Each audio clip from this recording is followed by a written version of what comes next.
নমস্কার বন্ধুরা, তপতির ঘরকন্যা নতুন একটি ব্লগে আপনাদের স্বাগত। আজ আমি আপনাদের সঙ্গে এমন একটা রেসিপি শেয়ার করব যেটা ছাড়া শীতকাল একেবারে অসম্পূর্ণ। সেটা হলো নলেন গুড়ের রসগোল্লা।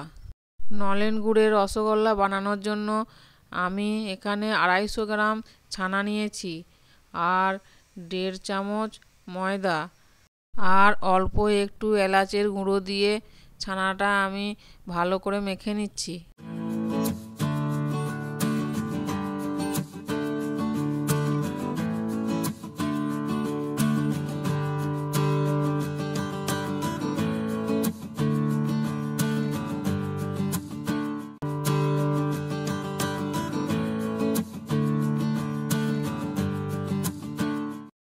এইভাবে হাতের তালু দিয়ে মেখে নিচ্ছি ভালো করে। এমনভাবে মাখতে হবে যেন ভেতরে কোনো দানা দানা না থাকে। ছানাটা আমার মাখা হয়ে গেছে, কত সুন্দর সফট হয়েছে দেখুন। এবার আমি মিষ্টির জন্য বলগুলো তৈরি করে নেব। তার জন্যে এইভাবে একটু লম্বা করে লেচি কেটে নিচ্ছি, দিয়ে গোল গোল করে বলগুলো তৈরি করে নেব।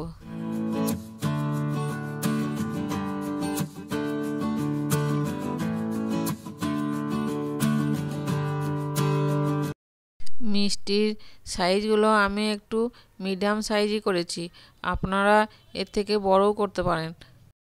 এইভাবে আমি সব ছানার বলগুলি তৈরি করে নিয়েছি। রসটা আমি আগেই তৈরি করতে বসিয়ে দিয়েছি। এখানে 250 গ্রাম চিনি আর 600 ml জল দিয়েছি, দিয়ে রসটা আমি ফুটিয়ে নিচ্ছি।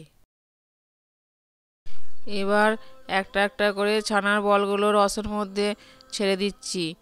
রস যখন টবক টবক করে ফুটবে তখন বলগুলো ছাড়তে হবে।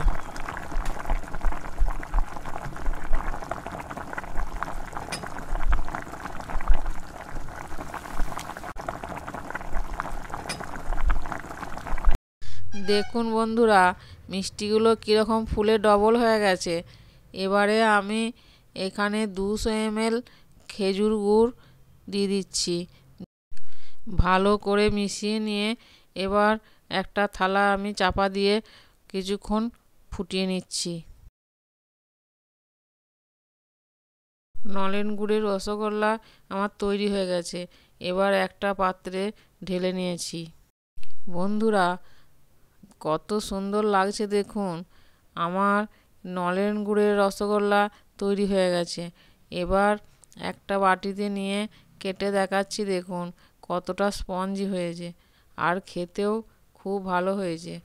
এত সুন্দর টেস্ট সে বলে বোঝানো যাবে না, মুখে দিলেই মিলিয়ে যাবে। আর এটা এখন খাওয়া যাবে না, অন্তত 3-4 ঘন্টা রসের মধ্যে রেখে দিতে হবে। আমার এই নলেন গুড়ের রসগোল্লা রেসিপি কেমন লাগলো অবশ্যই কমেন্টে জানাবেন। ভালো লাগলে অবশ্যই লাইক, কমেন্ট, শেয়ার ও সাবস্ক্রাইব করবেন।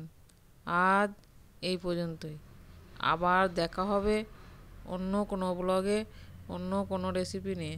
ততক্ষণ সকলে সুস্থ থাকবেন, ভালো থাকবেন। ধন্যবাদ সকলকে ভিডিওটি শেষ পর্যন্ত দেখার জন্য।